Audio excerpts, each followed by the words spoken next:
Hey guys, Blade Check 101 here with another knife review for you today. This is going to be another custom knife review on the same knives as I've done before from ecosknives.com. Again, Jason from Ecos Knives made these for me. Um, this one is going to be another Kiridashi, but a much smaller and more compact version. This is one of his just like EDC Kiridashis.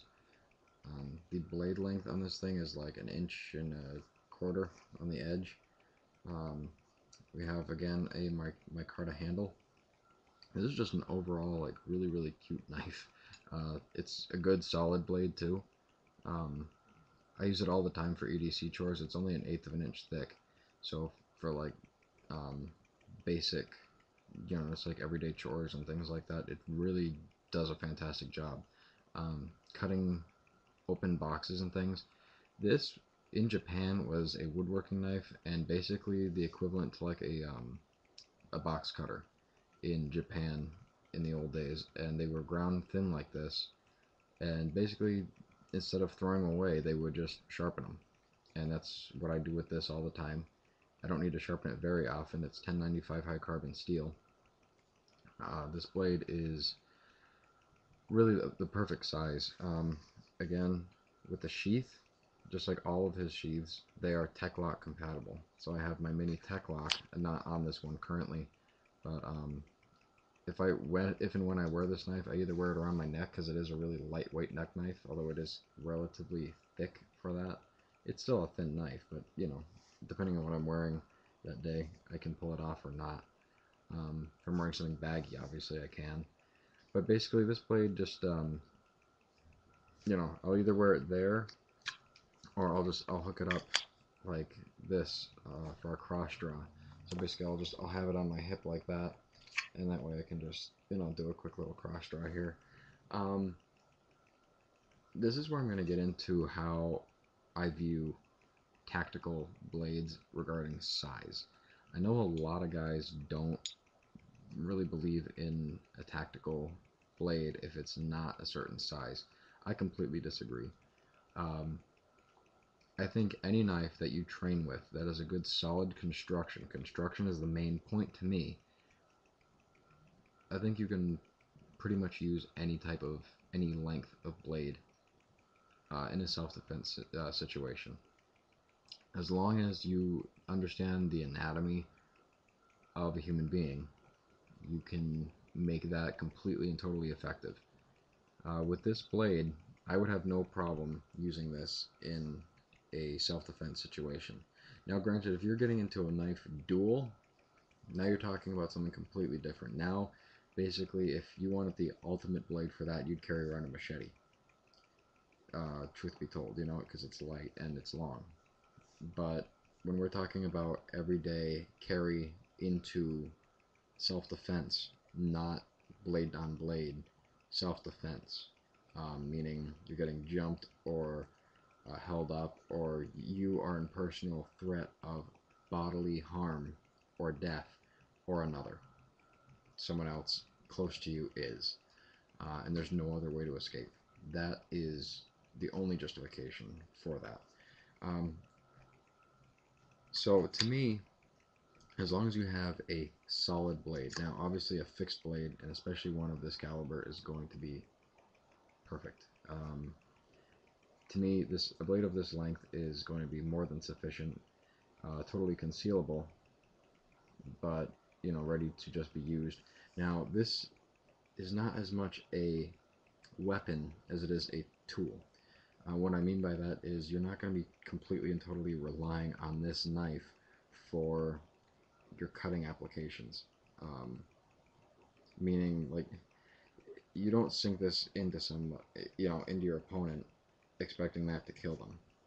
This is a knife that inflicts pain and manipulates your opponent. Um, when they come in for a strike, especially with the Kiridashi design, a simple stab is going to create this effect.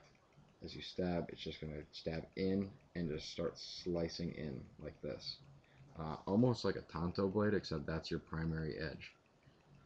The other thing about this is um, in a piercing roll, it really does work very well, but in a certain way. With this choil here, um, right in this, right here, this actually becomes a really secure knife in your hand.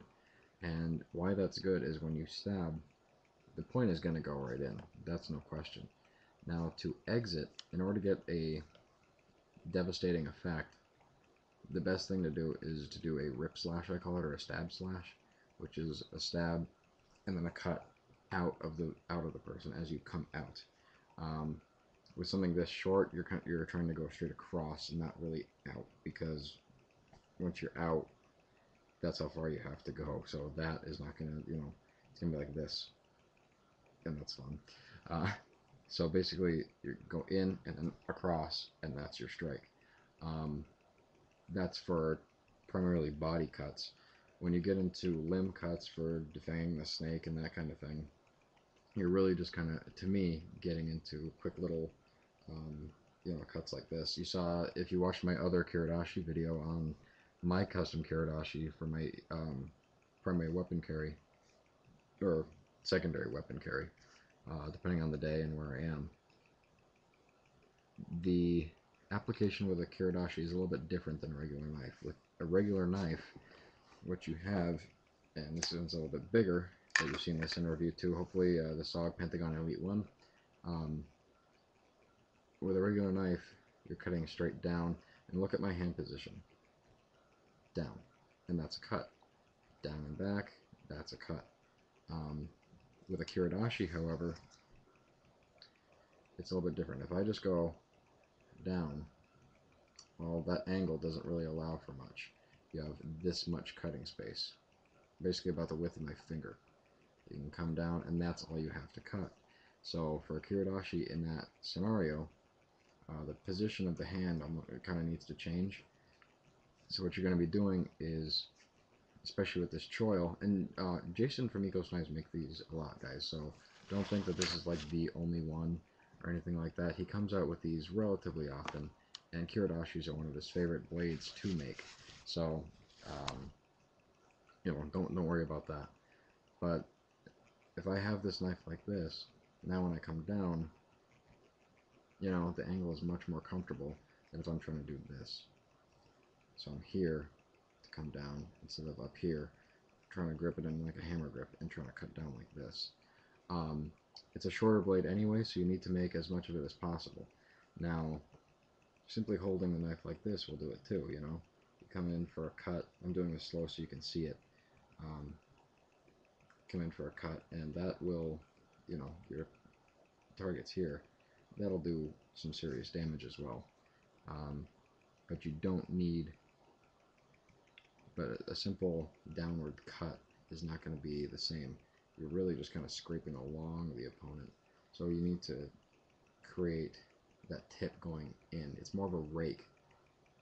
If you took a regular Tanto blade, or even just a regular blade, and simply did a rake along the body, it's similar to what a Kiradashi is. You're simply raking it along the body. Just like if this were the tip of a Tanto, it's basically what you're doing. I've got a bunch of Kiradashis from him, and actually the first time I ever even heard of a Kiradashi was on a YouTube video by Cutlery Lover from Ecos Knives, a knife that, again, Jason made, with actually the same blade finish on this, which I don't know if I can really get you to see that very well. You can kind of see it. It's really cool. It's actually a hammered in finish, and he calls this one Tiger Grass, and it's a really, really cool finish. And all these, like I said, guys, all these knives are handmade, one at a time. Well, he does them in batches, I shouldn't say that, but completely and totally done by hand, and fantastic work. This one was like $50 at the time that I got it, and great knife. The Kiradashi design is not perfect, but it's fun, and it's different, and I love different and strange knives. I don't really care for knives that are just the same thing as everybody else has. I like to kind of branch out into the strange looking blade. And most of the knives I have are kind of weird looking. Most of the production ones obviously are kind of similar, but you know, kind of normal. But I try to get as out there as I can with the blades, just to see what different ones do. That's why Wharncliffe to me is kind of a cool looking blade, and it's functional. Kiradashi again to me is a really cool looking blade, but it's functional. Um, so this knife, you know, it's not really great in a reverse grip. Again, I'm not a big fan of reverse grip to begin with, but yeah, this knife is incredibly lightweight. Most of his knives are. I think the overall length of this thing is like 4.5, maybe 5 inches long. So it's a really small blade, but don't underestimate a small blade. If you guys see a knife that you like that's just happens to be small, as long as you can grip it with a good solid grip and, you know, in a nice defensive grip, do it. I mean, deploying this blade, you know, is incredibly easy, especially even for a even in a self-defense situation. I don't just have to grip the blade in a regular way. That's where training comes in. You grip the blade like you intend to use it, and this is how I intend to use the Kiradashi.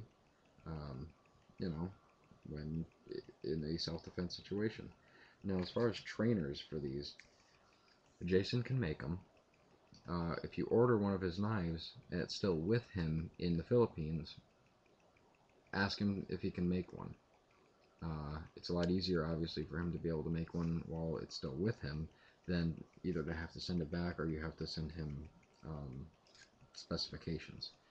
Or, one thing I did is I actually, for one of the knives that he made for me, he already gave me a trainer for it, but I made one from wood.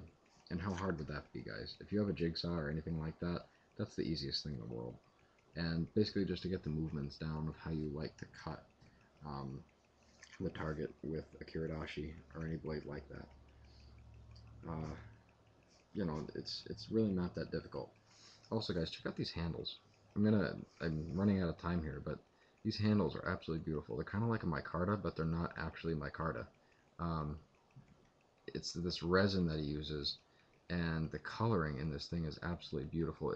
You can't really see it on the video. I wish you could see it in person, but the layers of color are just fantastic, and the grooves he puts in here creates an amazing grip on this knife. You can kind of see them as I rotate it, how it just kind of waves, and it's really something. It changes in, you know, the pattern and everything. It's so pretty, and he does a fantastic job on these handles and on the knife in general. Um, and Jason, if you're watching, you know how much I like your knives. I buy them all the time, and they're fantastic, fantastic blades. I use them all the time, every day. It's rare that I go a day without having one of his blades on me because they are so nice. Um, I definitely highly recommend one of these. This one, like I said, was about 50, 60 bucks. These prices are going up a little bit, guys, but cut him some slack, you know, and definitely buy one of his knives because he does a great job. But that's all I got for you today, guys. Keep your edges sharp and have a great day.